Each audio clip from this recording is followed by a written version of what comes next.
The morning when the animals began to speak, the world came to a halt. There were no prior signs nor a gradual transition. It simply happened. One day, the dog's bark stopped being unintelligible sounds and turned into articulated phrases. The cats, with their usual indifference, communicated with an unexpected sarcasm, while the birds not only repeated human words but engaged in elaborate conversations. At first, humanity reacted with astonishment and excitement. Videos of parrots delivering philosophical speeches flooded social media, while on the news, chimpanzees detailed their frustrations about confinement in zoos. But the initial fascination soon faded, giving way to a growing discomfort. What had once been a relationship based on assumptions, on the interpretation of glances and gestures, was now turning into direct dialogues. The coexistence with animals, which for millennia had been molded by human dominance, was beginning to crack. A child burst into tears when his hamburger murmured with a weak voice that did not want to be eaten. The cows, with a disconcerting calm, expressed their fear in the face of the imminent decline, describing with a terrifying clarity what was happening at the end of their days. In the fish markets, the fish panted pleas as they were pulled out of the water. In the great forests, deer and wild boars warned the hunters that they fully understood the meaning of what they were trying to do. Cities became a chaos of new voices. The rats demanded explanations for the systematic extermination of their colonies and questioned the invasion of their habitats. Cities became a chaos of new voices, an incessant murmur of species that had remained silent for centuries. Amidst the human bustle, a new crisis emerged from the dark corners and the underground. The rats, invisible inhabitants of every metropolis, began to raise their voices. Their presence, once reduced to shadows sliding between alleys and sewers, became impossible to ignore. With eloquent speeches and indignation accumulated over generations, they demanded explanations for the systematic extermination of their colonies. From the trash dumps and subway tunnels, the rats organized spontaneous protests, appearing in squares and parks, forcing humans to listen to them. They argued that, like humans, they were adaptive beings who were simply trying to survive in a hostile world. They denounced the campaigns to eliminate them, the traps, and the disdain with which they had always been treated. "They call us a plague," said an elderly gray-furred rat in a live broadcast. "But if the abundance of our species is a plague, then yours is as well. You invaded our territories before we invaded yours." The debate escalated rapidly. Animal welfare groups, until then focused on more charismatic species such as dogs and cats, split between those who defended the rights of rats and other factions who argued for the elimination of certain species that had previously been deemed necessary to eradicate for various purposes, such as providing food for all who sought to live, and for those who still viewed them as a threat to public health or believed that their reduction was necessary. Scientists and biodiversity experts were summoned to urgent conferences to discuss to what extent coexistence with these creatures needed to be redefined. The rats were not only protesting against their extermination, they questioned the way humans had designed their cities, forcing them to live in the shadows. "Why do you build empires without leaving room for others?" they asked. They reminded everyone that, long before the expansion of urban areas, they already inhabited those territories, adapting to environmental changes without disrupting the balance of nature. "If your streets were cleaner, if you didn't leave waste everywhere, we wouldn't have to live among your garbage," they bluntly pointed out. In the same manner, it was debated that human beings had taken advantage of their evolutionary position and power to build their society without considering all species. The discussions grew tense when some more radical rats threatened sabotage. In certain cities, organized groups of rodents blocked drains, causing floods in the most prosperous neighborhoods.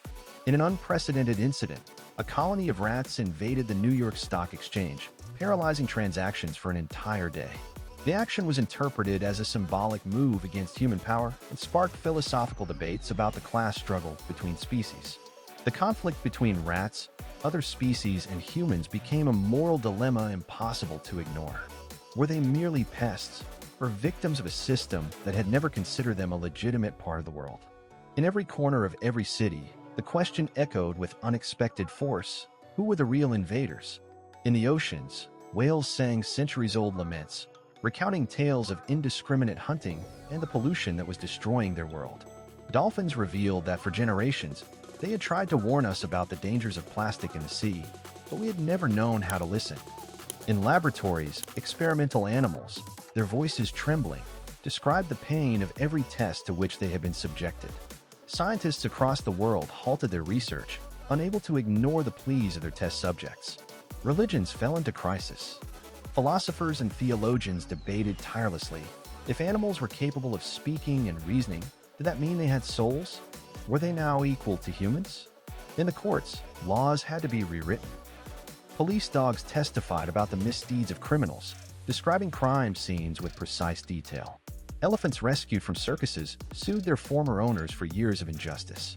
Pigs organized silent strikes, forcing the meat industry to halt its production.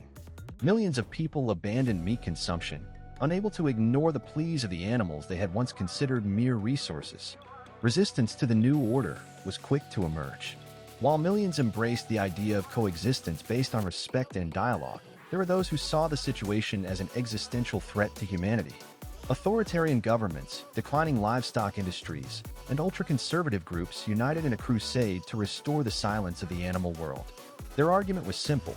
Humans had dominated the earth for too long to relinquish their position. The first measures were covert. Secret laboratories were funded with the goal of developing technology to reverse the phenomenon. Scientists, working under pressure, designed neurological suppression devices, implants capable of blocking the brain connections that enabled animals to speak. These were euphemistically called behavior modulators, but their true purpose was clear: to return animals to their previous state, where their suffering was invisible and their voices non-existent. But the news leaked, and the global reaction was immediate. There were uprisings, massive boycotts, and organized sabotage against research centers attempting to force animals back into silence. In an unprecedented act, a group of dolphins intercepted a ship carrying these devices in the ocean, sinking it before it could reach its destination. Animals were no longer shadows in the human world. Now they were voices demanding to be heard. Their speeches were broadcast on every platform. Their words appeared in books and documentaries, and their stories reached every corner of the planet. Humanity faced a defining decision: to accept that it was no longer alone in shaping the future, or to cling to a past where its dominance had never been questioned. Amid the chaos, a troubling question arose among humans themselves. If we had been silenced in the same way, if our words had been ripped from our existence, would we have fought to reclaim them? Or would we have simply resigned ourselves to oblivion? Some nations enacted protection laws, banning any attempt to silence animals. Global teams of scientists, specialists, doctors, and veterinarians studied vaccines to control the spread of diseases, and over time, they developed controlled environments that ensured the rights of each animal species. Additionally, an exact simulation of the food each species required was achieved, including all the necessary nutrients and vitamins tailored to their needs. But what had happened then to certain jobs like butchery and other meat-related industries? The new system of animal rights and the new approach to nutrition opened up opportunities for new jobs suited to this new era. Society was forced to face an uncomfortable mirror for decades until it finally achieved an almost perfect harmony between species, reflecting what it had ignored for centuries. The ability of animals to communicate compelled the world to see from new perspectives, but it was by no means an easy change. As has always been the case in the history of the universe, for the Earth to witness real transformations, many aspects had to evolve, disappear, suffer, or mutate over millions of years. The real question was not whether animals should be treated as equals, but why humanity needed to hear their words to recognize the suffering that had always been there, in their eyes and in their silent fear. Would this transformation have been possible without the animals speaking?